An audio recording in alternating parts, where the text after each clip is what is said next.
Europe 1. Le grand direct des médias, Thomas Et Joubert. la saison 8 de Top Chef commence ce soir à 21h sur M6. Nouveau jour de diffusion le mercredi à la place du lundi et de nouvelles règles du jeu puisque cette année la compétition va aussi se jouer entre les chefs Philippe Etchebest, Michel Saran, Hélène Darroze et Jean-François Piège vont devoir constituer chacun une brigade et on en parle ce matin avec Hélène Darroze qui est avec nous sur Europe 1. Bonjour Hélène. Bonjour. Avec vous Stéphane Rothenberg, le présentateur historique de Top Chef. Bonjour Stéphane. Bonjour, historique, oui. Bah oui, vous êtes là depuis le début. Alors déjà Stéphane, tiens, sur le jour de diffusion, M6 Oui. prend un risque quand même, non? Vous passez le mercredi soir, on avait l'habitude de vous suivre le lundi. Oui, c'est vrai. Alors, je pense que le mercredi, ça, il y a le pâtissier, il y a Etchebest avec Je pars en cuisine. Donc peut-être que nos patrons ont voulu faire La case dédiée à la cuisine. la case de la D'accord. cuisine, quoi. Voilà. Mais je reconnais que c'est pas ça, un changement comme ça après 7 ans, c'est pas évident. Ouais, puis il y aura une grosse concurrence à venir dans les prochaines semaines. Voilà, ce soir, c'est pas dramatique. Je veux pas être un civique, mais c'est pas forcément dramatique. Ouais, c'est ça, vous tablez pas sur un gros succès du débat sur TF1 et France Si, 2. mais voilà, ils sont sur 2 chaînes. Mais après, c'est vrai que forcément, tout le monde se met. Voilà, ça va être costaud, les amis.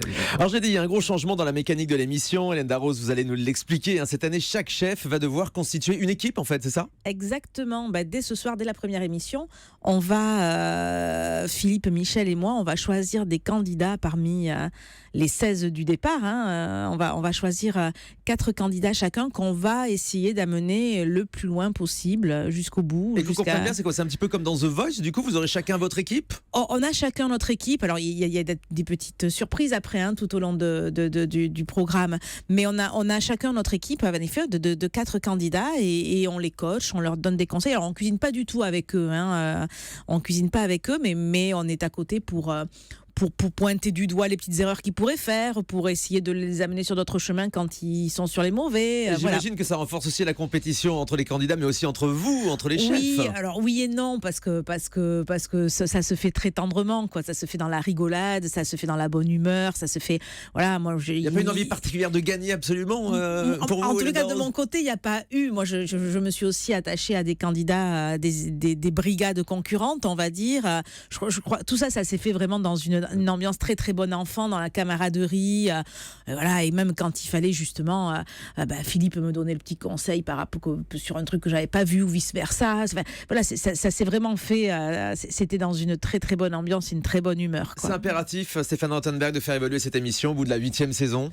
De toute façon, c'est sûr que aujourd'hui, si on touche pas à un format, ça peut être dangereux. Et c'est vrai que l'avantage, c'est que, vous savez, normalement, les grands formats internationaux, on n'a pas le droit d'y toucher. Et là, ils nous font confiance. Top Chef en France est un très gros succès. Et on a vraiment cassé la mécanique qui normalement est interdit. Vous savez, les ayants droit, ils vous lâchent pas. On n'a pas le droit de toucher au concept original. Généralement, vous n'avez pas le droit. Et là, le possesseur du format américain nous a laissé faire. On a vraiment beaucoup bougé la mécanique depuis quelques années déjà.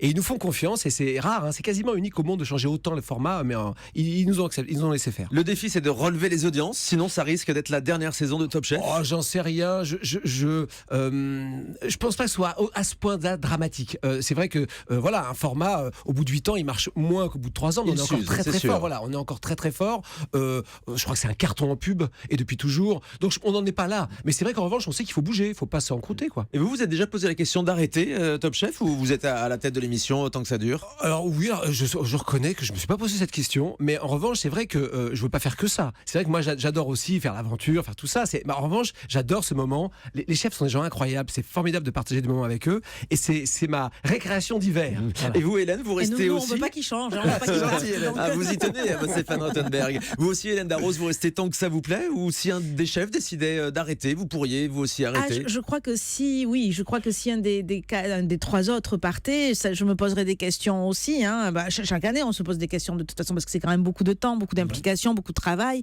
Avec voilà, nous en même temps, on a des métiers à côté, donc c'est beaucoup de travail, particulièrement cette année, où là on était là tout le temps puisqu'il fallait être auprès de notre brigade. Sauf Jean-François Piège, il est un peu moins présent. Ouais, cette année.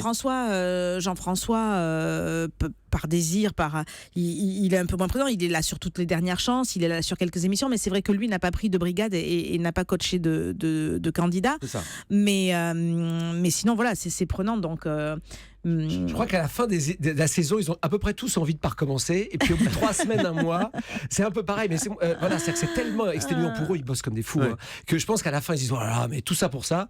Et puis je pense que là, ça commence. Et vous renégociez d'année en année, Linda Rose? M6 sort un carnet de chèques aussi ou pas?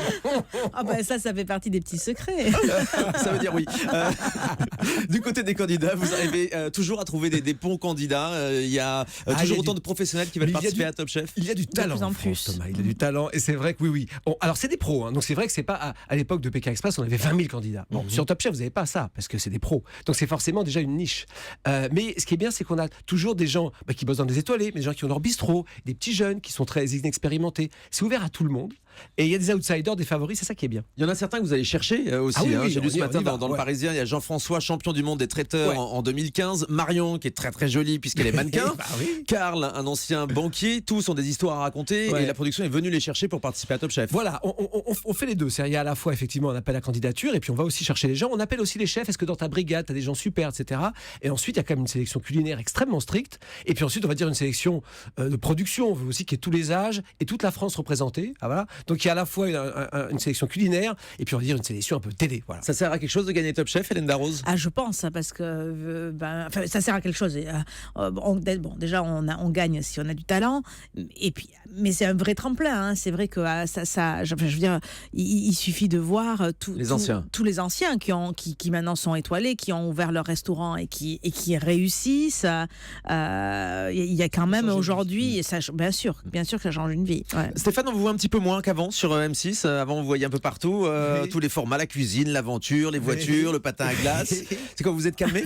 Non, mais quand on me voit tout le temps, on dit on voit beaucoup, Stéphane, vous faites tout. Et là, Stéphane, on ne voit plus. Mais alors, comment ça se fait? Voilà. Oui, c'est des vagues, c'est comme ça, je crois que c'est le métier. Mais c'est parce que aussi la star d'M6 cette année, c'est David Ginola? Bah tant mieux. Je sais pas. Non, mais j'aurais pas pu faire talent. Je sais pas, c'était pas pour moi. Donc voilà. Non, mais ça arrive, vous inquiétez pas. D'accord. D'autres projets donc à venir sur M6. On vous verra aussi sur les 30 ans de la chaîne, une soirée événement. Vous serez là? Oui, je serai là aussi. Et vous restez avec nous sur Europe 1. On retrouve Willy Revelli dans un instant.